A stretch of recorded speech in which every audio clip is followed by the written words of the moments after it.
Hola, soy Serena y voy a hablar de Elisabeth Báthory, que fue una aristócrata húngara nacida el 7 de agosto de 1560 en Nyírbátor, Hungría, y fallecida el 21 de agosto de 1614 en el castillo de Chachtice, actual Trenčín, Eslovaquia. Pertenecía a una de las familias más poderosas de Hungría. Su historia se ha inmortalizado debido a los crímenes que se le atribuyen y su obsesión por la belleza, lo que le valió el sobrenombre de la Condesa Sangrienta. Si te gusta el contenido, podrías darme un like y seguirme. Y si no, también. Empecemos. Nació en una familia noble y rica de Transilvania. El escudo familiar presentaba 3 dientes de jabalí de plata sobre un campo de gules. Creció en el castillo de Chachtice. A los 11 años fue prometida con su primo Ferenc Nadasdy y a los 12 se mudó a su castillo, donde tuvo una mala relación con su suegra. Recibió una educación excepcional, dominando varios idiomas, y a los 15 se casó con Ferenc en una lujosa ceremonia en el castillo de Barano. Vivieron en el castillo de Chachtice, aunque Ferenc pasaba mucho tiempo en guerras, ganándose el apodo de Caballero Negro de Hungría. Hay registros de cartas donde Ferenc y Elisabeth discutían sobre las formas de castigar a sus sirvientes, algo común entre la nobleza de Europa del Este. En esa época, la pareja, con vastas posesiones, mantenía un estricto control sobre la diversa población local. Se veían poco debido a las guerras de Ferenc.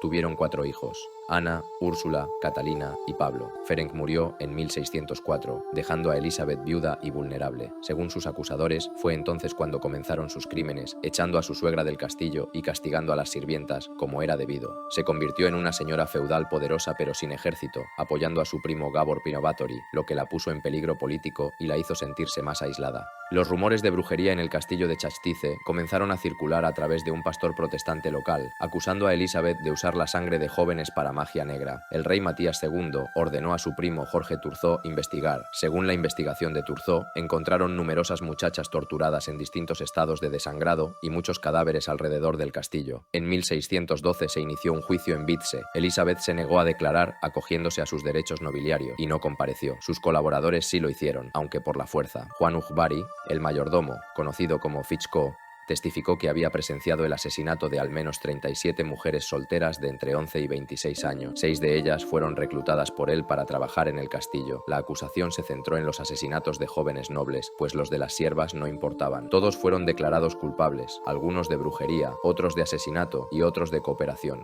Todos los seguidores de Elisabeth, excepto las brujas, fueron decapitados y sus cadáveres quemados. Este fue también el destino de Fichko. A las brujas Dorotea, Elena y Piroska les arrancaron los dedos con tenazas al rojo vivo por haberlos empapado en sangre de cristiano, y luego las quemaron vivas. Una burguesa local acusada de cooperación también fue ejecutada. Katrina, la ayudante más joven de Elisabeth con 14 años, salvó la vida gracias a la petición expresa de una superviviente, aunque recibió 100 latigazos. Elisabeth fue encerrada en su castillo en confinamiento solitario, y su muerte en 1614 puso fin a 4 años de reclusión total. Fue enterrada en la cripta de su familia en Exed y todos sus documentos fueron sellados durante un siglo. Sus hijos fueron acusados de traición y la familia se dispersó, con algunos huyendo a Polonia. Aunque hay abundante documentación sobre ella en los archivos nacionales de Hungría, sus diarios y retrato original siguen desaparecidos. La leyenda cuenta que Elisabeth Báthory utilizaba la sangre de sus jóvenes sirvientas y pupilas para mantenerse joven. Según el testimonio del conde palatino Jorge Turzó, cuando su hueste llegó al castillo en 1610, encontraron escenas horripilantes. Una sirvienta en el cepo del patio en estado agónico y la cadera reventada, una chica desangrada en el salón y otra con el cuerpo agujereado pero aún viva. En la mazmorra hallaron a varias jóvenes torturadas y asesinadas.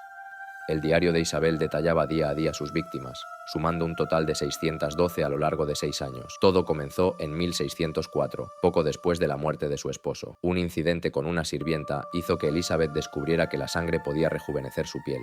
Fascinada, consultó a brujas y alquimistas, y junto con su mayordomo y la corpulenta Dorotea, degollaron a una muchacha y llenaron un barreño con su sangre. Elisabeth se bañó en ella o se embadurnó para recuperar su juventud. Su legado sigue siendo objeto de fascinación y horror en la historia criminal y cultural. Por la falta de sirvientas en la zona como consecuencia de tantos crímenes que ya hacían desconfiar a la gente humilde, cometió el error que acabaría con ella. Utilizando sus contactos, comenzó a tomar a niñas y adolescentes de buenas familias para educarlas y que le hicieran compañía en el castillo. Ahora las víctimas eran hijas de la aristocracia menor, por lo que sus muertes eran consideradas importantes. La bruja Ana Darbulia le habría prevenido que nunca tomara nobles, pero esta anciana había fallecido algún tiempo atrás. Finalmente, una de las víctimas logró escapar antes de que la matasen e informó a las autoridades religiosas.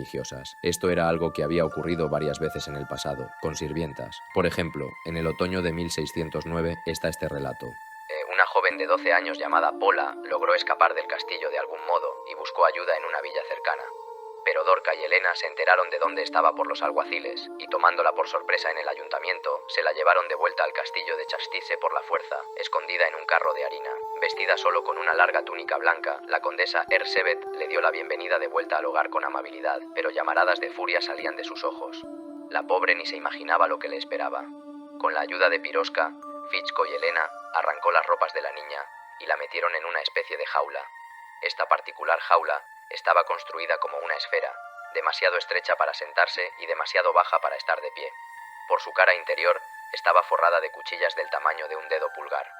Una vez que la muchacha estuvo en el interior, levantaron bruscamente la jaula con la ayuda de una polea. Pola intentó evitar cortarse con las cuchillas, pero Fichko manipulaba las cuerdas de tal modo que la jaula se balancease de lado a lado, mientras que desde abajo Piroska la punzaba con un largo pincho para que se retorciera de dolor.